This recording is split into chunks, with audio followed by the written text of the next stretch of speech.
जिठानी से ना होगा, बिल्कुल एक जैसा था, लेकिन दोनों के व्यवहार में जमीन आसमान का अंतर था। जहाँ देवरानी सिया आज के ज़माने की पढ़ी लिखी और हाजिर जवाब लड़की थी, वहीं जानकी थोड़ी सी डरी, सहमी और परंपराओं को निभाने वाली थी।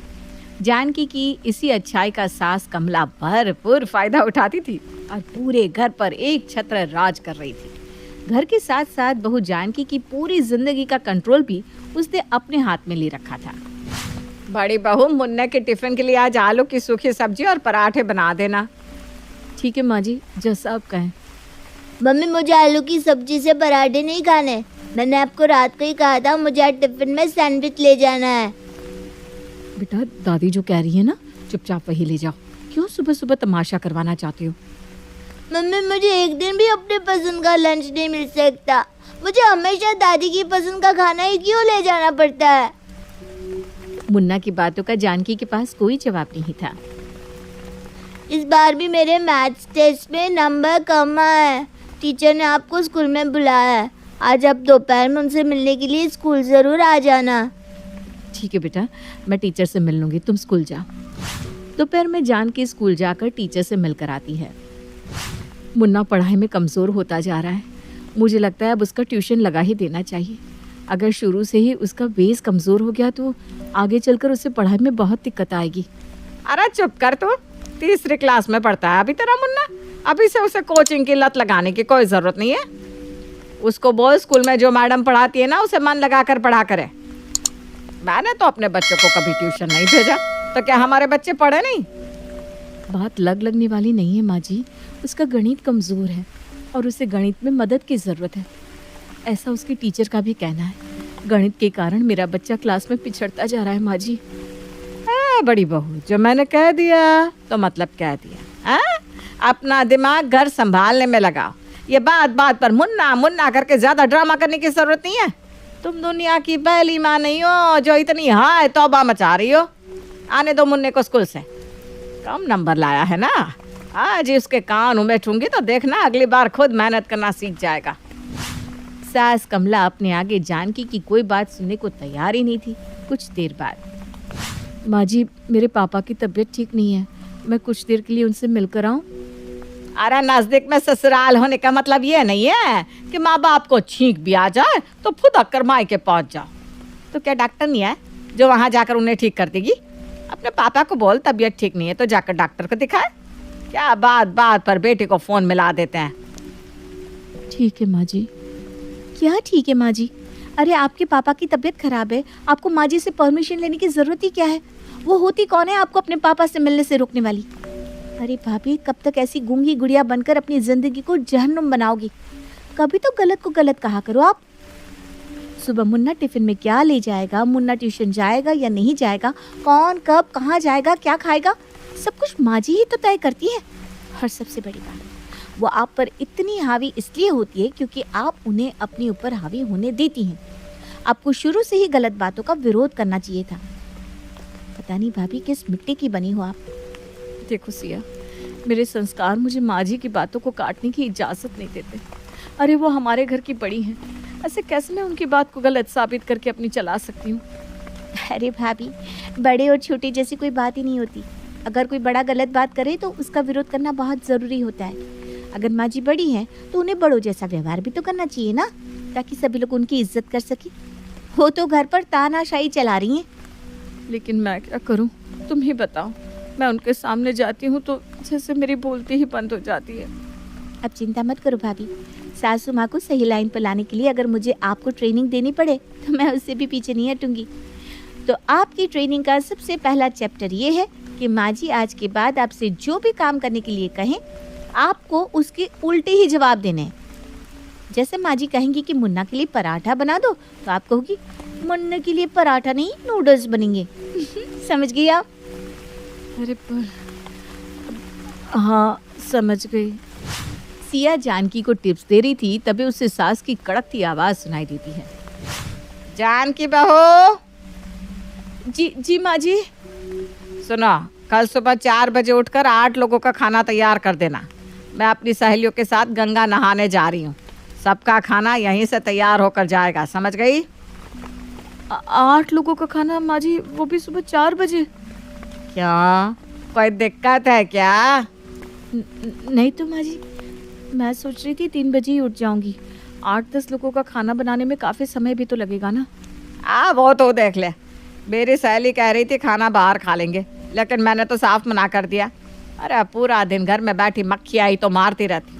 8-10 लोगों का खाना बना दोगी तो क्या फ़र्क पड़ जाएगा? अरे भाभी, जब माँ जी आपको कह रही थी कि आप घर में बैठकर मक्खियाँ मारती हो, तो आपको बोलना चाहिए था ना कि पूरा दिन गधा मजदूरी करती हो आप, और उसके बदले में यही इनाम मिल रहा है आपको कि माँ जी अपनी सहेलियों के सामने हम लोगों की बदनामी करती है।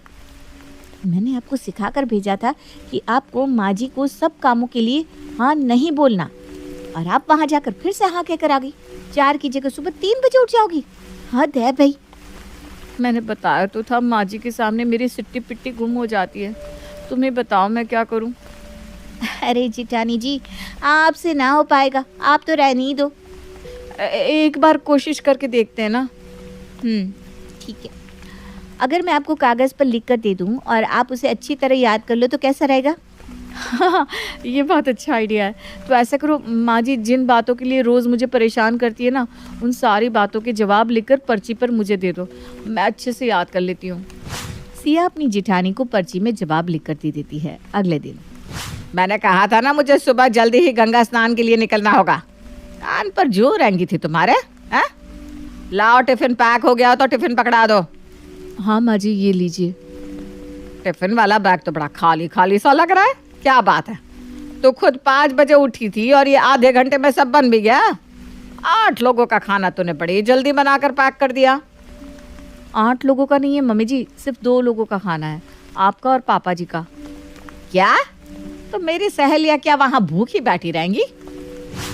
जानकी सास की बात का जवाब देने के लिए पर्ची ढूंढने लगती है, लेकिन वो गलती से दूसरी पर्ची खोलकर पढ़ने लगती है। ये आप ठीक नहीं कर रही है मामी जी। कोई भी कानून एक बेटी को बाप से मिलने के लिए नहीं रोक सकता। मैं आपको कुछ कहती नहीं, इसका मतलब ये नहीं है कि आप मेरे साथ बदसलूक करेंगी और हमेशा अपनी मनमानी चलाती रहेंगी। आज तो मैं अपने पापा से मिलकर ही रहूंगी। अरे बहू, आज तेरा दिमाग तो ठिकाने पर है ना? मैं क्या बात कर रही हूँ, तू क्या बोले जा रही है? अरे बुखार दिमाग में चढ़ गया है क्या? नहीं नहीं माँ जी, वो मेरा ध्यान कहीं और था, बस इसलिए। इतना कहकर जानकी वहां से भाग खड़ी होती है। जिठानी जी, अब तो मुझे समझ में आ ही गया है कि आपसे ये सब ना हो पाएगा। चुपचाप जो जैसा चल रहा है ना वैसा चलने देते। और ऐसे कौन करता है? मैंने आपको पर्चियों पर जवाब तक लिख कर दे दिए और आपने क्या किया? किसी और सवाल का जवाब पढ़कर सुना दिया। खैर छोड़िए, अब मुझे इस बारे में कोई बातें नहीं करनी। आपकी तो आदत हो गई है ऐसे ही माँ जी की गलत बातें मानकर खुशी खुशी यहाँ रहने की। लेकिन बुरा मुझे मुन्ने के लिए लग रहा है। अभी 3 दिन पहले मिसेस कोहली मिली थी। कैसे मैनेज कर रही हो ऐसे लोगों के साथ? ऐसे लोगों से आपका क्या मतलब है? अरे ज़्यादा दिन अपनी जेठानी के साथ मत रहना। सास से बात करके अपना चूल्हा अलग करवा लो। अरे कैसी बातें कर रही हैं आप? देखो, अभी तो तुम्हारी नई शादी हुई है, कल को बच्चे भी होंगे, और जब संगत बुरी होती है ना तो बच्चों पर प्रभाव भी बड़ा बुरा ही पड़ता है। आप कहना क्या चाहती हैं? मैं कुछ भी नहीं समझ पा रही हूँ। अरे भाई, तुम्हारी जेठानी का बेटा कितना बिगड़ा हुआ है, ये बात कॉलोनी में सभी लोग जानते हैं। अब एक बिगड़े हुए बच्चे के साथ तुम्हारा बच्चा बड़ा होगा तो वो कोई अच्छे संस्कार तो सीखेगा नहीं, वो भी गलत बातें ही सीखेगा ना। किसने कह दिया आपसे कि मेरा जेठानी का बेटा मुन्ना बहुत बिगड़ा हुआ है? अरे तुम्हारे घर की बात है तो समझ लो, तुम्हारे घर के ही किसी आदमी ने बताया होगा। हमें कोई सपने तो आए नहीं, तुम्हारी सासू माँ ने बताया। सिर्फ मैं नहीं, पूरी कॉलोनी इस बात को जानती है। तभी मुन्ने के साथ हम लोग अपने बच्चों को खेलने नहीं देते। क्या कहा तुमने? माँ जी ने मेरे मुन्ने के बारे में ऐसा अनाप शनाप कहा है? अरे मेरा भोला सा बच्चा कभी किसी से ऊंची आवाज में बात तक तो नहीं करता। उसे सारी दुनिया में बिगड़ा हुआ बच्चा कहकर बदनाम कर रखा है। आज मैं माँ जी को छोड़ूंगी नहीं, आज उन्हें मेरी बातों का जवाब देना ही होगा। इतना कहकर जानकी गुस्से में सास कमला के पास पहुंच जाती है। माँ जी, मेरा मुन्ना बिगड़ा हुआ है ना, तो आज आप बताइए आखिर क्या खराबी है मेरे मुन्ने में, जिसकी वजह से आपने सारी दुनिया में उसे बिगड़ा हुआ बच्चा कहकर बदनाम कर दिया है। अब मुझे समझ में आया कि कॉलोनी के बच्चे मेरे मुन्ने के साथ खेलना क्यों नहीं चाहते। मिसेस कोहली, मिसेस वर्मा मुझे देखकर मुंह क्यों चढ़ा लेती हैं? अरे माँ से भी बढ़कर सम्मान किया मैंने आपका, और बदले में आपने मेरे साथ क्या किया? सारी दुनिया में झूठी बदनामी। जैसा आपने अपने बहू और पोते के साथ किया है ना माँ जी, ऐसा कोई दुश्मन के साथ भी नहीं करता। अरे कॉलोनी में किसी के साथ उठने बैठने लायक नहीं छोड़ा आपने मुझे। आज के बाद अगर आपने मेरे बेटे के बारे में कुछ भी बकाना तो मुझसे बुरा कोई नहीं होगा। बहुत कर लिया मैंने आपका सम्मान। आज के बाद मुझसे ऊंची आवाज में बात करने से पहले आप 4 बार सोच लीजिएगा।